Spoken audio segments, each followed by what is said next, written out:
বলে যেতে চাই, টেকনাফ থেকে তেতুলিয়া, রূপসা থেকে পাথরিয়া, বাংলাদেশের যে কোনো জায়গায় যদি বলো, ভাষাঞ্চলে, সেন্ট মার্টিনে, উত্তরবঙ্গে, দক্ষিণবঙ্গে, যেখানে তোমরা বলো না কেন, আল্লাহর কসম আমাদের এই দাবির পক্ষে কম পক্ষে 1 কোটি মুসলমান জমায়েত হবে। সেকুলারিজম নিয়ে এসছো কেন? বিসমিল্লাহির রহমানির রহিম কেন বাদ দিয়েছো? আজ পর্যন্ত বাংলাদেশে কাউকে দেখি নাই সেকুলারিজমের জন্য সমাবেশ করতে, দাবি করে রাজপথে নামতে। অথচ বিসমিল্লাহ যখন বাদ দেওয়া হয়েছে, আমরা প্রতিবাদ করেছি, দেশের মুসলমান প্রতিবাদ করেছে। আল্লাহর উপর আস্থা বিশ্বাস যখন বাদ দিয়েছে, সমস্ত মানুষ প্রতিবাদ করেছে। একজন মুমিন ছোট্ট কাজ করলে বিসমিল্লাহ বলে শুরু করে, ঘরে প্রবেশ করলে বিসমিল্লাহ বলে প্রবেশ করে, ঘর থেকে বের হলে বিসমিল্লাহ তাওয়াক্কালতু আলাল্লাহ বলে বের হয়, পানি খায় বিসমিল্লাহ, খাবার খায় বিসমিল্লাহ, ঘুমোতে যায় বিসমিল্লাহ। সেই দেশের সংবিধানে বিসমিল্লাহ থাকবে, দলিলে বিসমিল্লাহ থাকবে, সেই দেশের রাষ্ট্রীয় কাজে বিসমিল্লাহ থাকবে, এটাই স্বাভাবিক। আল্লাহর উপর আস্থা বিশ্বাসের কথা বলো, এটা তো আরো স্বাভাবিক। কেননা প্রত্যেকটা মুসলমান আল্লাহর উপর আস্থা বিশ্বাস রেখেই কাজ করে। কথা ঠিক না বেঠিক? চায়না যুদ্ধ করতেছে, ভারত যুদ্ধ করতেছে, তাদের যুদ্ধের বাস্তবতা কি, তাদের যুদ্ধের হাকিকত কি, তারা কেন যুদ্ধ করে? তারা যুদ্ধ করতেছে সাম্রাজ্যবাদ বিস্তার করবার জন্য। তারা যুদ্ধ ক্ষেত্রে নারীকেও টার্গেট করে, শিশুকেও টার্গেট করে। আমরা দেখেছি ফিলিস্তিনি শিশু, নারীরাও নিরাপদ নয়। ইসরায়েলিরা শত শত হাজারে হাজারে শিশু হত্যা করেছে, নারী হত্যা করেছে, গাজার এক একটা মসজিদ ধ্বংস করে দিয়েছে। এটা হচ্ছে তোমাদের যুদ্ধ, ইসলামের যুদ্ধ। দেখো, নারী টার্গেট হয় না, শিশু টার্গেট হয় না, সাধারণ মানুষ টার্গেট হয় না।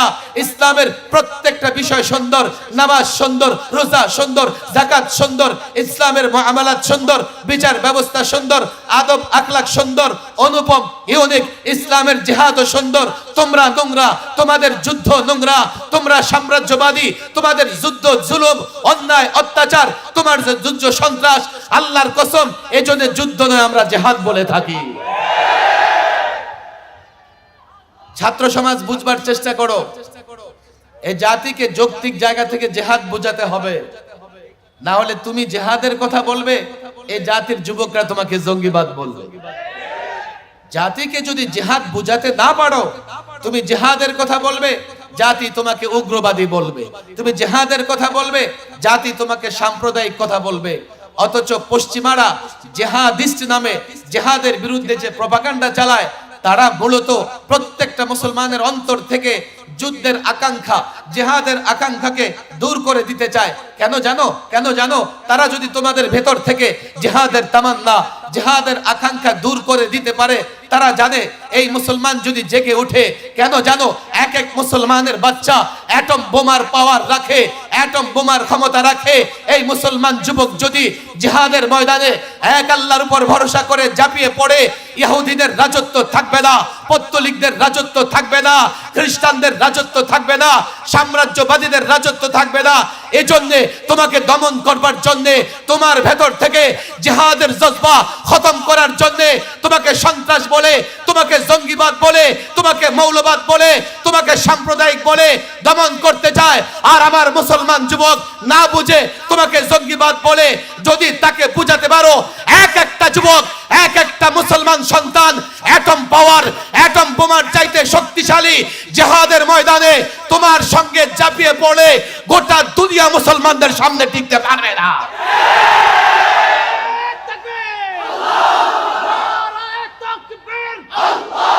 যার মিল থাকবে ইংরেজের সঙ্গে, এইভাবে তুরস্কে কামাল আতাতুর্ক সেকুলারিজম প্রতিষ্ঠা করে তুরস্ক থেকে ইসলাম বিদায় করে দিয়েছিল।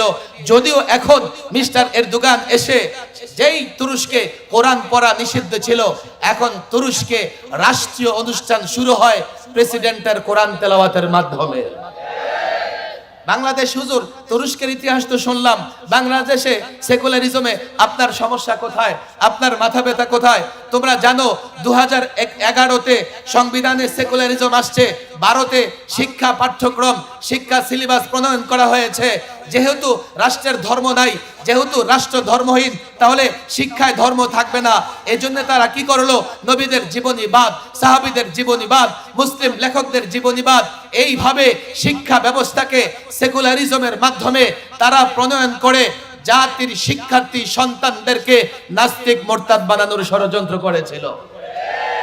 তাদের সেকুলারিজমের প্রভাবটা কোথায় পড়েছে দেখো। সর্বাগ্রে তারা শিক্ষা ব্যবস্থায় হাত দিয়েছে। শিক্ষা ব্যবস্থায় হাত দিয়ে ইসলামী শিক্ষাকে ধ্বংস করবার চেষ্টা করেছে। এমনকি আলিয়া মাদ্রাসার বই পুস্তকে নাচ গান, তার প্রচ্ছদে হিজাব ছাড়া নারীর ছবিও তারা স্থাপন করেছে। দেখো, অনেক যুক্তি তারা দিবে, অনেক যুক্তি তারা দেয়। 1979-তে পঞ্চম সংশোধনী, পঞ্চমবার এই সংবিধানকে সংশোধন করে এখানে প্রেসিডেন্ট জিয়াউর রহমান বিসমিল্লাহির রহমানির রহিম এবং আল্লাহর উপর পূর্ণ আস্থা বিশ্বাস এই মূল নীতি সংযুক্ত করেছেন। আর 11 এর মানে 32টা বছর আমার দেশের সংবিধানে বিসমিল্লাহির রহমানির রহিম ছিল। 32টা বছর আমার দেশের সংবিধানে আল্লাহর উপর আস্থা বিশ্বাস ছিল। 32 বছরে ঘুরে ফিরে জাতীয় পার্টি আওয়ামী লীগ বিএনপি ক্ষমতায় ছিল, কারো কোনো সমস্যা হয় নাই। তাহলে কেন সংবিধান থেকে বাদ দিতে হবে? এই সংবিধান থেকে এগুলো বাদ দিয়ে সেকুলারিজম, গণতন্ত্র, সমাজতন্ত্র সব জগা খিচুড়ি করে ফেলেছে। কেন জানো? একটা দিয়ে ভারতকে খুশি করতে চেয়েছে, আরেকটা দিয়ে চীন রাশিয়াকে খুশি করতে চেয়েছে, আরেকটা দিয়ে আমেরিকা খুশি করতে চেয়েছে। কিন্তু আল্লাহ যখন চেয়েছেন তোমাদের পতন কেউ ঠেকাতে পারে নাই। বাংলাদেশে কি করে সেকুলারিজমের প্রভাব আমাদের উপরে পড়েছে জানো? সর্বশেষ তারা ইসলামী শিক্ষাকে সংকুচিত করেই ডারউইনিজম নিয়ে আসছে। ডারউইনিজম এই জাতির শিক্ষার্থীদেরকে বানরের বাচ্চা বানানোর ষড়যন্ত্র তারা করেছে। আমি বলি দেখো, আমরা আদম সন্তান, আল্লাহ আমাদের সম্মানিত করেছেন। আমরা বানরের সন্তান নই, আমরা বানর থেকে সৃষ্টি নই। তোমরা যারা নাস্তিক, মোরতাদ, বেঈমান, তোমাদের কারো জন্ম পার্কে, কারো জন্ম নদী নালা ডুবায়, তোমরা তালাশ করে দেখো তোমাদের জন্মের পেছনে বানরের অবদান আছে না নাই? এখানে অনেক যুবক আছে, তাদেরকেও জিহাদ বিষয়ে সঠিক বিষয়টা বোঝার দরকার আছে না নাই? আমরা দেখেছি আজকেও এক উপদেষ্টা বলেছেন যে জঙ্গিবাদকে এড়িয়ে যাওয়া যাবে না, জঙ্গিবাদকে প্রশ্রয় দেওয়া যাবে না। সুন্দর কথা, কিন্তু এই কথাতে আমাদের জন্য ভয়ের জায়গা আছে। সেটা কি? গত 16 বছরে টুপি দাড়িওয়ালাদেরকে জঙ্গি বানানোর সবচাইতে বেশি ষড়যন্ত্র করা হয়েছে। আপনি যখন জঙ্গিবাদ বলবেন, পাশাপাশি এই কথাটাও বলবেন যে জঙ্গিবাদের নামে কেউ যেন গ্রেফতার না হয়। জিহাদের একটা সঠিক ব্যাখ্যা আমাদের ছাত্র সমাজ, আমাদের যুবকদের সামনে থাকা উচিত। দ্বিতীয় বিষয় নিয়ে কথা বলতে হবে, সংবিধান নিয়ে। আমার মনে হয় সংবিধান নিয়ে আলোচনা হয়েছে। আমি নিজে যেহেতু সংবিধান সংস্কারের প্রস্তাবনা পেশ করেছি, সংবিধান সংস্কারের জন্য যে কমিশন গঠন করা হয়েছে, সেখানে আমাকে আহ্বান জানানো হয়েছিল। আমি প্রস্তাব দেওয়ার জন্য সম্মতি দিয়েছি। ইতিমধ্যে একটা সংক্ষিপ্ত প্রস্তাবনাও দিয়েছি। আরো বিস্তৃতভাবে ওলামাদের পক্ষ থেকে এই সংবিধান সংশোধনের জন্য আমরা প্রস্তাবনা দিব, সেটা দিতেই হবে। 3 নম্বর বিষয় যেটা নিয়ে কথা বলা দরকার, সেটা হচ্ছে দাওয়াত ও তাবলীগের কাজে এখন একটা বিশৃঙ্খলা দেখা দিচ্ছে, এবং এই বিশৃঙ্খলাটা এমন পর্যায়ে পৌঁছে গেছে, আজকে যখন আমরাও কদিন আগে সোহরাওয়ার্দীতে জমায়েত হয়েছিলাম, কিন্তু আমাদের কারো হাতে লাঠি ছিল না, ছিল তাসবিহ। আজকে যারা কাকরাইলে জমা হয়েছে তারা লাঠি নিয়ে জমায়েত হয়েছে। কেন? কোন ভয়? কাকে মারবে? আলেমদের মারবে, মাদ্রাসার ছাত্রদেরকে মারবে, না কিংবা দাওয়াত ও তাবলীগের সাথীদের মারবে? কাকে মারবে? এই যে তোমাদের একটা উগ্র মনোভাব, এর জন্যই তো তাবলীগ দ্বিধা বিভক্ত হয়েছে। জিহাদ সম্পর্কে আমার নানা বক্তৃতা আছে। জিহাদ সম্পর্কে আমি আমার দৃষ্টিভঙ্গি টেলিভিশনেও নানান টকশোতে নানা সময়ে আমি পরিষ্কারভাবে ব্যক্ত করেছি। এখানে অনেক ছাত্র তোমরা আছো, জিহাদের বিধান আল্লাহ তাবারক ওয়া তাআলা কেন দিয়েছেন, যে আয়াতে জিহাদের অনুমতি দেওয়া হয়েছে, জিহাদের বিধান দেওয়া হয়েছে, জিহাদকে ফরজ করা হয়েছে, সে আয়াতে আল্লাহ তাবারক ওয়া তাআলা বিআন্নাহুম যুলিমু বলে এর কারণও ব্যাখ্যা করেছে। যেহেতু মুসলমান মজলুম, আর কি করে মুসলমান মজলুম হয়েছেন? মক্কার 13টি বৎসর আমাদের কাছে একেবারে স্পষ্ট, এক এক মুসলমানের উপরে কতটা জুলুম করা হয়েছে, কতটা টর্চার করা হয়েছে। বেলাল হাবশী থেকে হযরত সুমাইয়া পর্যন্ত এক এক জনের উপর কতটা নির্মম জুলুম অত্যাচার করা হয়েছে। সর্বশেষ রাসূলুল্লাহ সাল্লাল্লাহু আলাইহি সাল্লামকে হত্যার ষড়যন্ত্র করেছে। রাসূল মক্কায় থাকতে পারে নাই, মদিনায় চলে গেছেন। মদিনায় যাবার পরে জিহাদের বিধান আল্লাহ তাবারক ওয়া তাআলা দিয়েছেন। কেন দিয়েছেন? মুসলমান মজলুম, মুসলমান জুলুমের শিকার, মুসলমান বৈষম্যের শিকার, মুসলমান সন্ত্রাসের শিকার। জিহাদ হচ্ছে জুলুমের বিরুদ্ধে, জিহাদ হচ্ছে বৈষম্যের বিরুদ্ধে, জিহাদ হচ্ছে সন্ত্রাসের বিরুদ্ধে। যারা জিহাদকে জঙ্গিবাদ বলবে তারা বৈষম্যের পক্ষে, যারা জিহাদকে জঙ্গিবাদ বলবে তারা সন্ত্রাসের পক্ষে, যারা জিহাদকে জঙ্গিবাদ বলবে তারা জুলুমের পক্ষে। তোমাদের বুঝে না আসলে তোমরা গবেষণা করো। কলেজ ইউনিভার্সিটির ছাত্রদের আমি বলবো, তোমরা গবেষণা করে দেখতে পারো। আমি যে বক্তৃতা রাখছি, জিহাদ মানে যুদ্ধ। তো যুদ্ধ যদি অবৈধ হয়, যুদ্ধ যদি জঙ্গিবাদ হয়, তো পৃথিবীর প্রত্যেকটা রাষ্ট্র, প্রত্যেকটা দেশ যুদ্ধ করবার জন্য সেনাবাহিনী কেন লালন পালন করে?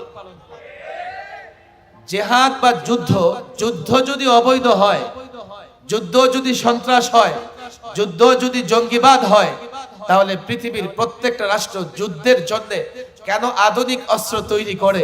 আমরা তো দেখছি যার হাতে যত আধুনিক অস্ত্র আছে সেই তত বড় মাতব্বর, তত বড় মোরল। কথা ঠিক না বেঠিক? বলে হুজুর যুদ্ধের সমস্যা নাই, সমস্যা হচ্ছে জিহাদ শব্দে। আপনারা জিহাদ শব্দ বলবেন না, আপনারা যুদ্ধ শব্দ বলেন, আমাদের কোনো আপত্তি থাকবে না। আমি বলি না না না, তোমাদের যুদ্ধ আর ইসলামের জিহাদ এক নয়, বিধায় আমি জিহাদ বলবো, আমি যুদ্ধ বলতে পারবো না।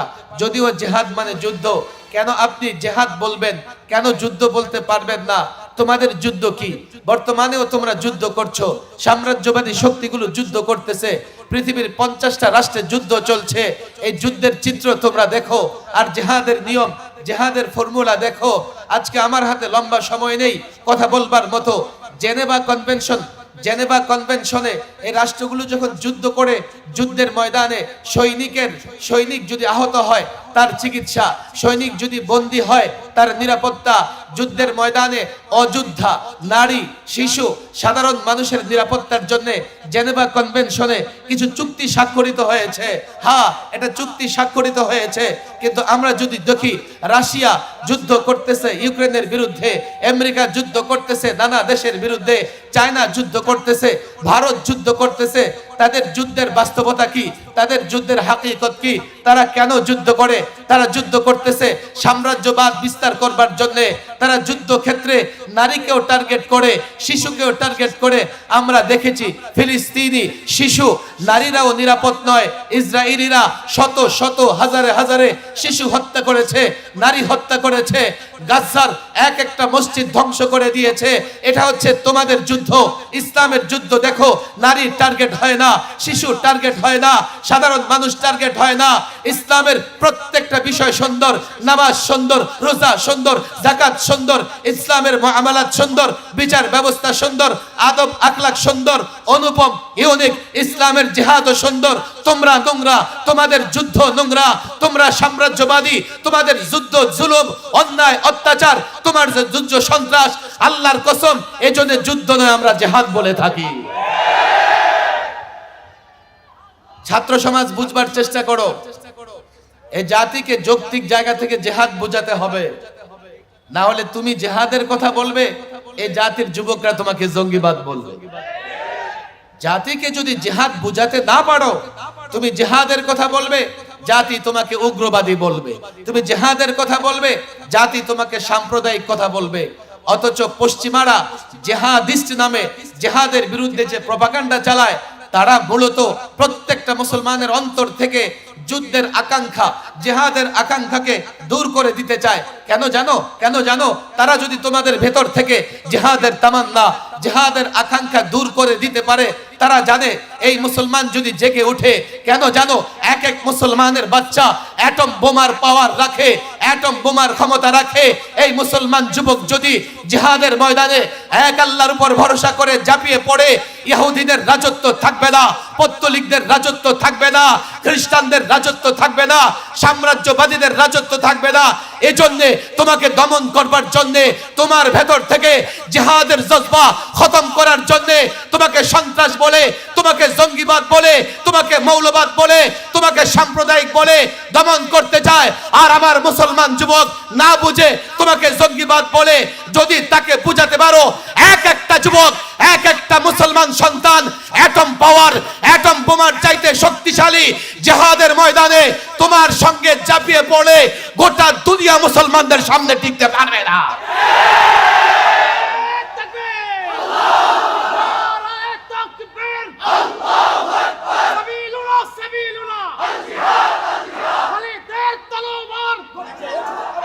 তারা বলবে কি, হুজুর জিহাদের নামে তো অনেক জায়গায় অনেক উল্টাপাল্টা কাজ হচ্ছে।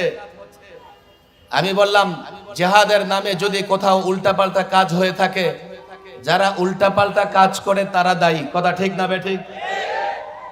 তুমি জিহাদিস্ট, জিহাদের কথা বললে তারা জঙ্গিবাদ কেন বলবা? উদাহরণ চাও, এক্সাম্পল চাও? পৃথিবীতে অনেক রাষ্ট্রপ্রধান গণতন্ত্রের কথা বলে স্বৈর শাসন চালু করেছে। এর একটাই যে পলাতক সরকার অনেক গণতন্ত্রের কথা বলেছে, কিন্তু 16 বছরে স্বৈর শাসন প্রতিষ্ঠার পরে এই দেশের জনগণের উপরে জুলুম ছাড়া আর কিছুই করে নাই। তোমরা সমাজতন্ত্রের কথা বলো, পৃথিবীতে অনেক রাষ্ট্রপ্রধান সমাজতন্ত্রের কথা বলে স্বৈর শাসন প্রতিষ্ঠা করেছে। কই, তোমরা তো গণতন্ত্রকে দোষারোপ করো না, তোমরা তো সমাজতন্ত্রকে দোষারোপ করো না। জিহাদের নামে যদি কেউ উল্টাপাল্টাও করে থাকে, জিহাদকে কেন দোষারোপ করো? জিহাদকে এই জন্যই দোষারোপ করো, তোমাদের মুখে পশ্চিমারা হাড্ডি দিয়ে রেখেছে। বাংলাদেশের সংবিধান সংস্কার করার দরকার আছে। বিশেষ করে এই ফ্যাসিস্ট সরকার 2011-তে সংবিধানকে এত কাটা ছেঁড়া করেছে, সংবিধান থেকে বিসমিল্লাহ তুলে দিয়েছে, সংবিধান থেকে আল্লাহর উপর আস্থা বিশ্বাস মুছে দিয়েছে। যার কারণে আল্লামা মুফতি আমিন রাহিমাহুল্লাহ এক বক্তৃতায় বলেছিলেন, যেই সংবিধান থেকে বিসমিল্লাহ তুলে দিয়েছে, যেই সংবিধান থেকে আল্লাহর উপর আস্থা বিশ্বাস তুলে দিয়েছে, সেই সংবিধানকে ডাস্টবিনে নিক্ষেপ করা হবে।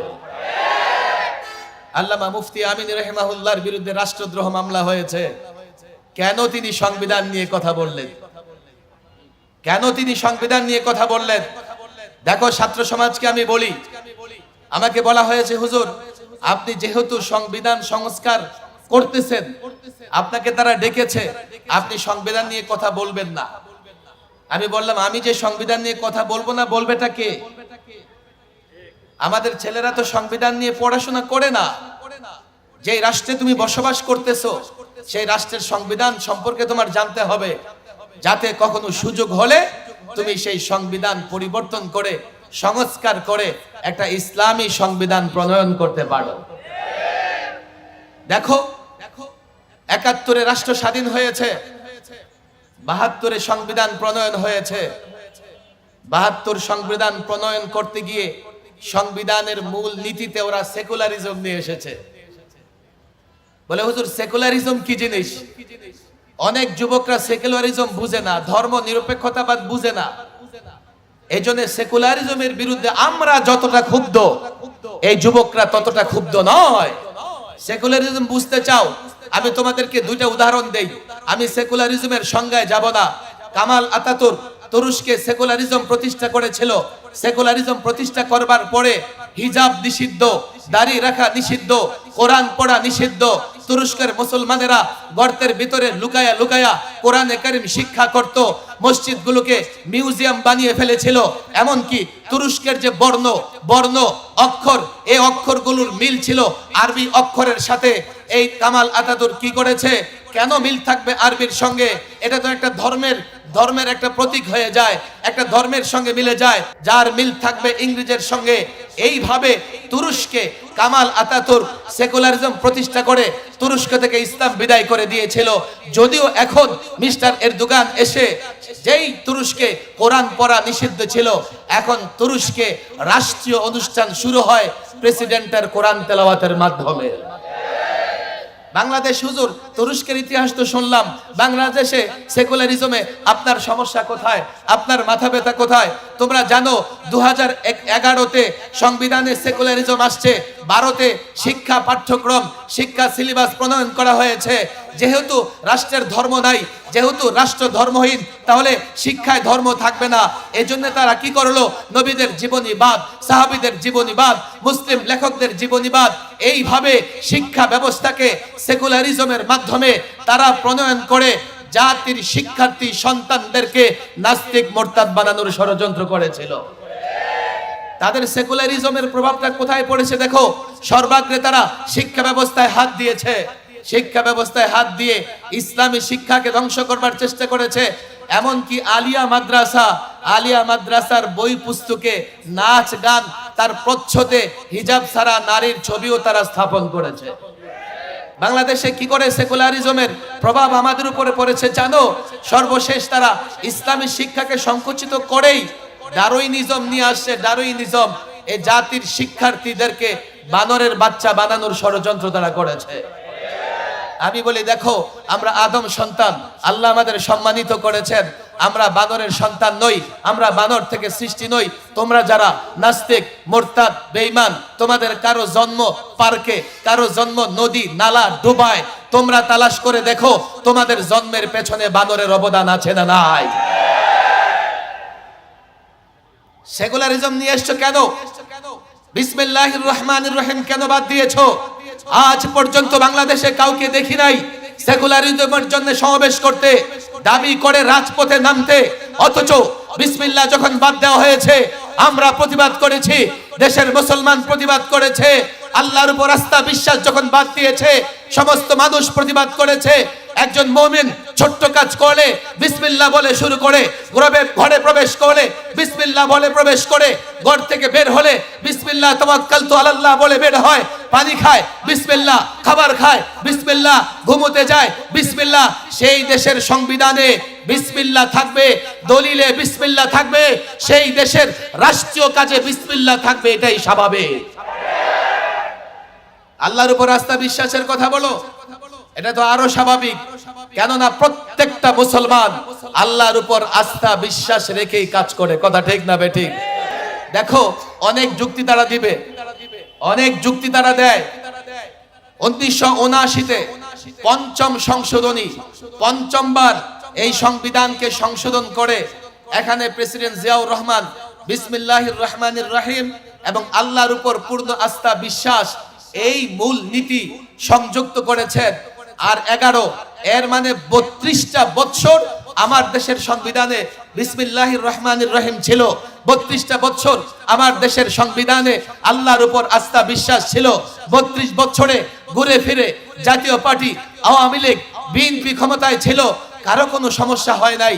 তাহলে কেন সংবিধান থেকে বাদ দিতে হবে? এই সংবিধান থেকে এগুলো বাদ দিয়ে সেকুলারিজম, গণতন্ত্র, সমাজতন্ত্র সব জগা খিচুড়ি করে ফেলেছে। কেন জানো? একটা দিয়ে ভারতকে খুশি করতে চেয়েছে, আরেকটা দিয়ে চীন রাশিয়াকে খুশি করতে চেয়েছে, আরেকটা দিয়ে আমেরিকা খুশি করতে চেয়েছে। কিন্তু আল্লাহ যখন চেয়েছেন তোমাদের পতন কেউ ঠেকাতে পারে নাই। কেন তোমরা এগুলো করেছো? আমরা এগুলো স্পষ্ট বলেছি, আমরা এই সরকারকে সহযোগিতা করতেছি। কেন? এই যাত্রা বাড়িতেও আমাদের সন্তানেরা তাজা রক্ত জড়িয়েছে। আমরা বলেছি এই সরকার সংস্কার করবে, আমরা সহযোগিতা করব। আমরা সংবিধান সংস্কার কমিশনকে পরিষ্কার বলেছি, 32 বছর বাংলাদেশ সংবিধানে বিসমিল্লাহির রহমানির রহিম ছিল, সেটা নিয়ে আসতে হবে। আল্লাহর উপর আস্থা বিশ্বাস ছিল, সেটা নিয়ে আসতে হবে। সেকুলারিজম ছিল না, সেটাকে বাদ দিতে হবে। আরো দুইটা বিষয় বলেছি। একটা বিষয় থাকবে এমন যে এই সংবিধানে বা আইনে যেখানে কোরআন সুন্নাহর সঙ্গে সাংঘর্ষিক কিছু থাকবে সেটা গ্রহণযোগ্য হবে না। বলে হুজুর এই কথা আপনারা কিভাবে বলেন, এটা কি জাতি মানবে? আমি বললাম কেন মানবে না? নির্বাচনের আগে ছাত্র সমাজ, যুবক তোমাদের বলি, প্রত্যেকটা রাজনৈতিক দল একটা ইশতিহার ঘোষণা করে, আর ইশতিহারে কি বলে? আমার দল যদি ক্ষমতায় আসে আমরা কোরআন সুন্নাহ বিরোধী আইন করব না। কথা ঠিক না বেঠিক? তাহলে সব রাজনৈতিক দল কোরআন সুন্নাহর বিরুদ্ধে কিছুই বলতে চায় না। তাহলে কোরআন সুন্নাহর সঙ্গে সাংঘর্ষিক সব বাদ যাবে, এই কথাই তো বাংলাদেশের সবাই একমত। আর যেই কথায় সবাই একমত সেটা কেন সংবিধানে আসবে না? আসতে সমস্যা কোথায়? সমস্যা কোথায় আমাকে বলো। সমস্যা নাই, পশ্চিমারা নারাজ হবে, রক্ত আমরা দিয়েছি, পশ্চিমারা রক্ত দেয় নাই। আর একটা কথা আমি বলেছি, সর্বশেষ নবী, আজকে খতমে নবুয়ত মহাসম্মেলন, সর্বশেষ নবী, সর্বশ্রেষ্ঠ নবী মুহাম্মদ সাল্লাল্লাহু আলাইহি সাল্লামকে নিয়ে কটূক্তি করলে এটা হবে সর্বোচ্চ অপরাধ। সর্বোচ্চ অপরাধ, তাকে সর্বোচ্চ শাস্তি দিতে হবে। আমি ছাত্র সমাজকে বলি, তাদেরকেও বলে এসেছি, তোমাদের বলে যাই।